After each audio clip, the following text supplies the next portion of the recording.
And if you need some acceleration, just dig it in, and just like that, you're at that speed already.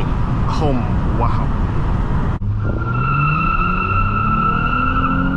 Oh man, that was some wheel spin. And Nissans back then actually made cars in such a way that all these parts were interchangeable. So if you wanted a unit with a navigation, and the Altima did offer 3D navigation. In 2005, they had Bose, a 3D navigation with all the fun, cool little buttons here, a dual climate zone, if I remember correctly. I remember when I was growing up, I was 8 years old. We had a car like this in blue, a 2005 Altima, but unfortunately it was not the V6. It was the base model 2.5 liter, but nevertheless it was still a fun car. We took some adventures in it, so this car gives me a lot of flashbacks to my childhood. Welcome back, everyone. Today we have a 2005 Nissan Altima 3.5 SE on our channel. As always, we're going to take a walk around the car, check out its exterior and interior, take it for a quick test drive, try to do some Dragy 0 to 60 tests. But one thing to note, this car does have some issues here and there, so probably not the best idea, so we're going to take it more carefully than usual. But let's start her up. As you can see, this specific example is meticulous and like new on the inside. Everything that you see, all the materials, the steering wheel, everything looks like brand new, right how it came from the factory. There's no fade, nothing anywhere. It's in incredible shape. Look at how clean this headliner is. Wow.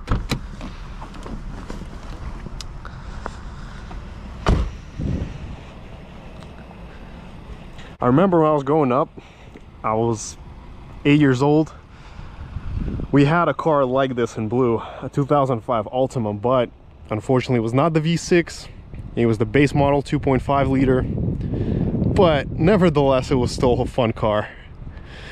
We took some adventures in it, so this car gives me a lot of flashbacks to my childhood. Overall, it was a very sturdy car, so it served our family well for 6 years until we sold it. The only thing that was an issue with this Altima was the air conditioner. It gave out after a couple of years. So, and this cloth material, when it was new, for some reason it gave such a smell that made me very car sick, and I wanted to vomit. But that was when it was brand new. Once that smell went away, it became much better.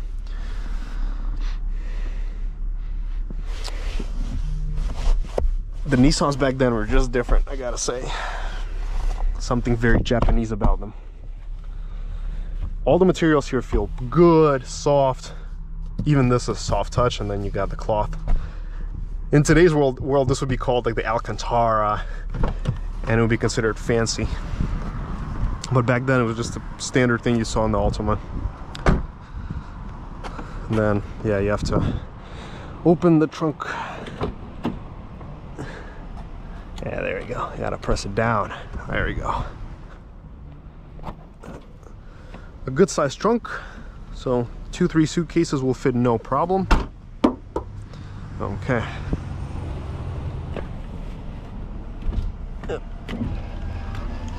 I don't know what that is dangling over there, but whatever. Okay.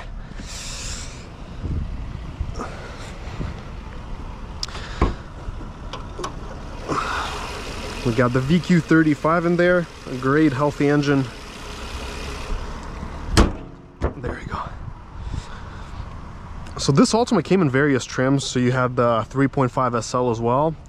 The 2.5s, unless you went for the SL or the special edition, they didn't have the power driver seat, so you had to manually adjust everything. But it did come with the NDSS speakers that you see over there. So all of that came with the 2.5S as well. And on the inside, everything looks like the 2.5S. There's no difference whatsoever. We have the owner's manual. We have the storage compartments, two power outlets. So for its day and age, this car had a lot of useful storage space. As far as features, there's not a lot to show. I mean, there's really not that many. Let's do the horn test. Oh, that's a loud horn. And the V6 is such a gem.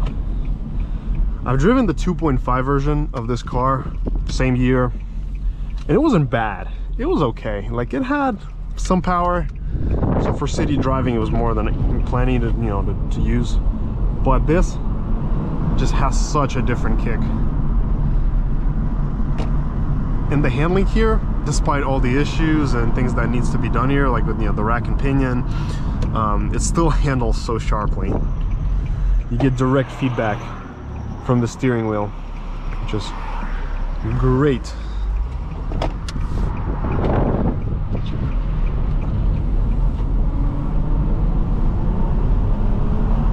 Yeah, this is very good pull.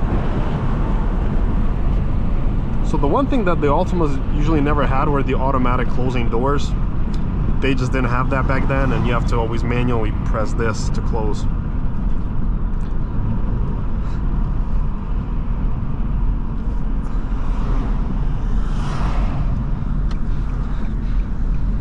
There's that familiar cabin smell. Like, I remember it so well.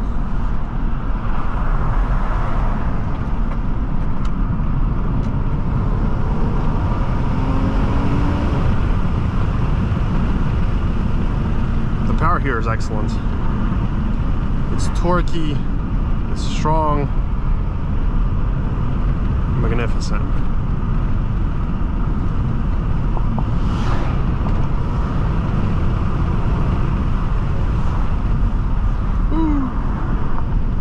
As far as the ride goes, it's compliant. It's not very smooth, but it is still comfortable. So it is to the sportier side. This is when the Altima apparently was an athletic option. Because the newer Altimas, you know, the upcoming generations, especially since 2013, they started being very smooth, very floaty. So, you know, when you were going like triple speeds, it felt very floaty and you didn't feel the road too much. But this one, it's got such a sportier feel than any new Altima that you will find. Even the newest model, this is so much more athletic, way more engaging.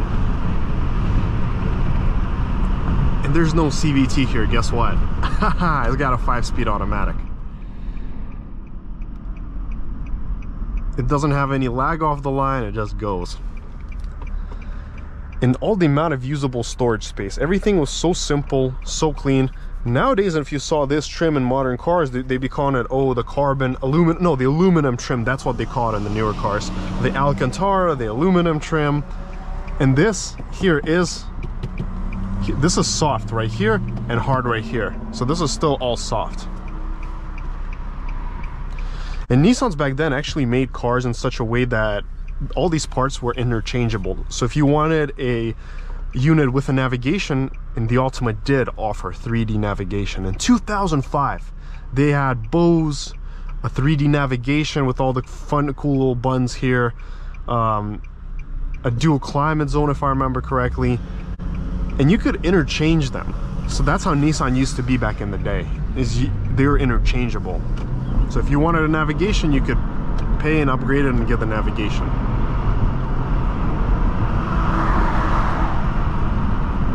Which I think is lit.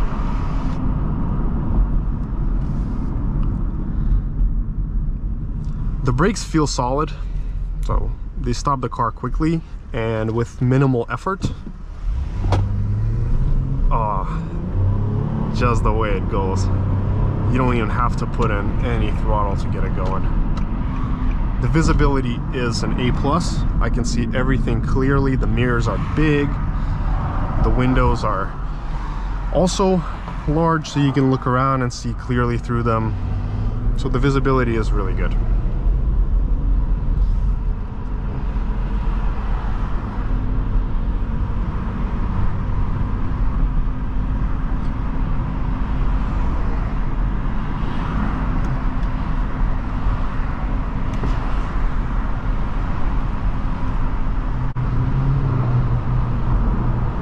if you need some acceleration, just dig it in, and just like that, you're at that speed already. Oh, wow. So this actually feels better and faster than the majority of modern cars in this class. This does feel peppier than a new Accord hybrid, like anything. This could definitely compete with the top dogs right now, with the top mid-size sedans. The Altima Turbo, I have a feeling that this is not any worse on acceleration. Because this car does have some issues, we're not going to take it to the full quarter mile, but we will do a 1/8 mile test and we'll see what we get. So, you know, as long as we can get these rough numbers, we can predict what the quarter mile would be on this car. But yeah, let's connect the Dragy, and we will do the test. All right, Dragy's on.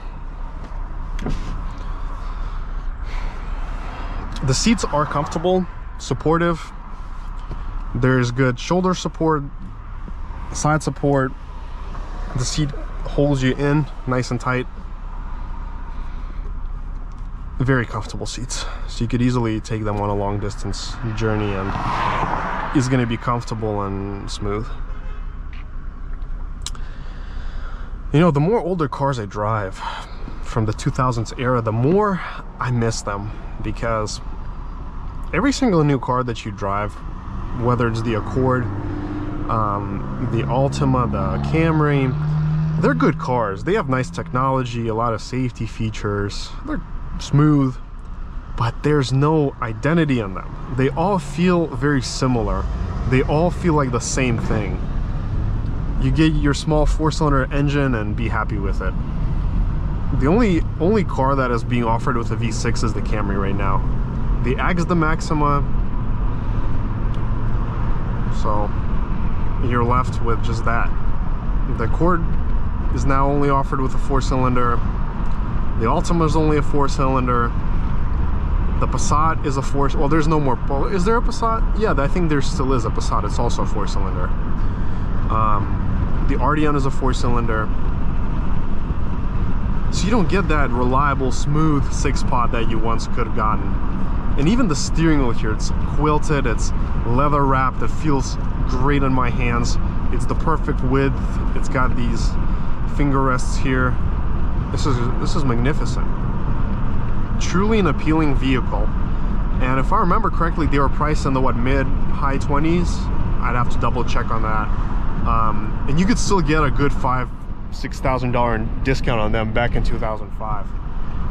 Can you imagine what a steal that was? So for $22,000, you could be riding an Altima V6 back when we didn't have any Teslas, any of these super duper performance cars beside top-end Porsches and Ferraris and BMWs. So on the road, you are pretty much in the top few percent with this kind of car on the acceleration. There's not a lot of cars that were that quick. And the design of it, the aesthetics, how clean everything looks. There's no extra information. There's nothing distracting here. The view outward is perfect. You can see the hood. You know how big this car is, where it sits on the road. I don't know. There's just something about this car that was different. You got your glasses holder. Oh, man. This was a different Nissan back then. This is not the one that I remember right now. Well, this is the different Nissan than it used to be, as I remember. Yeah. Well, next up is we're going to do our Dragy 0 to 60 test, see how quick it is, and we're going to drive back and I'm going to share my summary and impressions with you.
Alright, so we have the Dragy reset. Just gonna let the traffic through and we shall try it. It's gonna be much harder for me to get good off-the-line traction because of the older tires. And there's probably gonna be some torque steer here and there. But we will try our best. Alright. Let's reset the Dragy. Alright, so 3, 2, 1, let's go. Oh man, that was some wheel spin.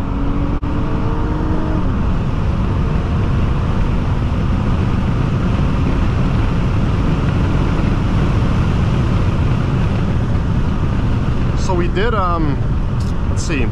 We did the 0 to 60 in 6.7 seconds, which is great. The 1/8 mile came at 9.76 at 75.36, and the quarter mile we actually got out of the 15s and we got 14.93 at 95.5. So can you imagine for 2005 how good these numbers are? Just for 250 horsepower. That's incredible. Now with good tires and a good start, we probably could have done a 6.4, maybe a 6.5 easily. And we could have done a mid 14s with this car.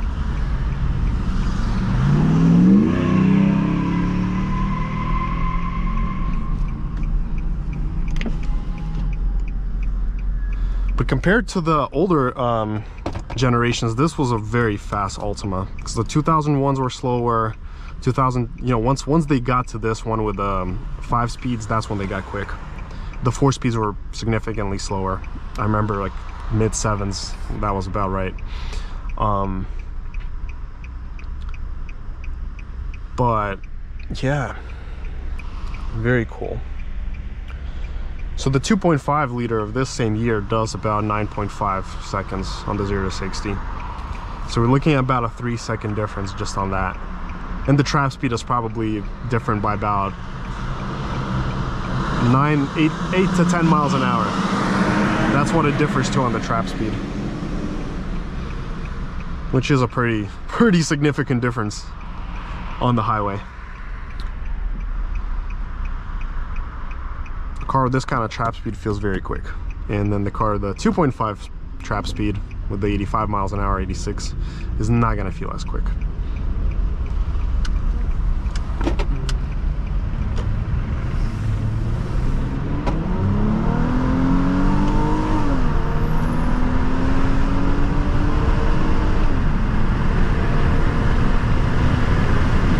Oh, it's moving.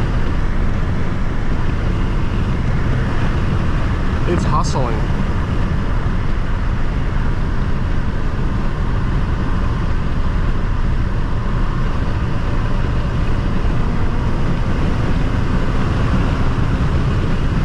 And it pulls just as strong between 40 to 60 and 60 to 80. You get that same good confident pull.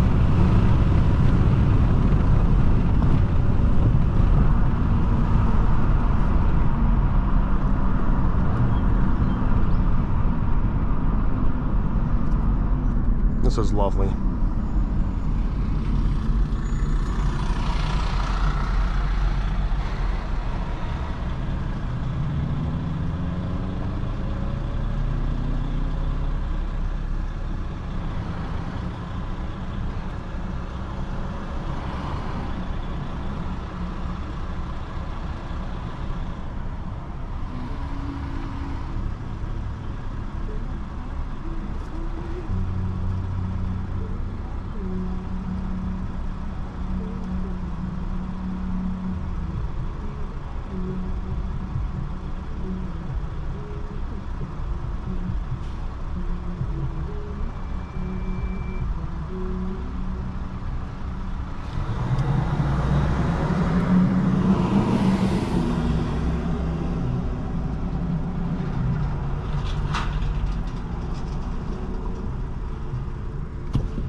Well, to summarize my impressions, I think this is a stellar choice for the $5,000–6,000 price range that you'd be looking for in this market. Good power, great ride, excellent materials, and you get a truly connected driving feel. So overall, this is a magnificent choice to get. As far as the cons, I actually didn't really see any cons. Like, there's nothing that I didn't like about this car beside the wheel spin. Like, if this was all-wheel drive, then ooh la la, this would be a rocket. Like, it moves well.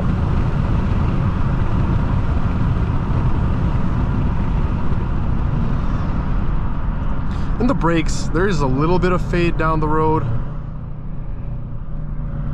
but not a lot.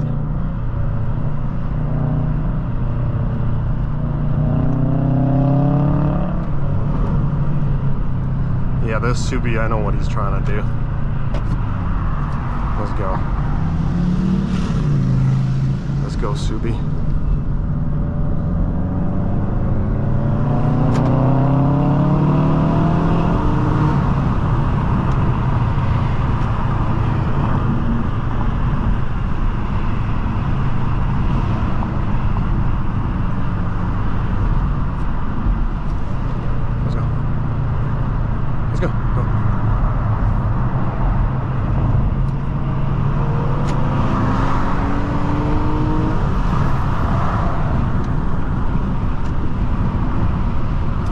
Well, thank you so much everyone for watching.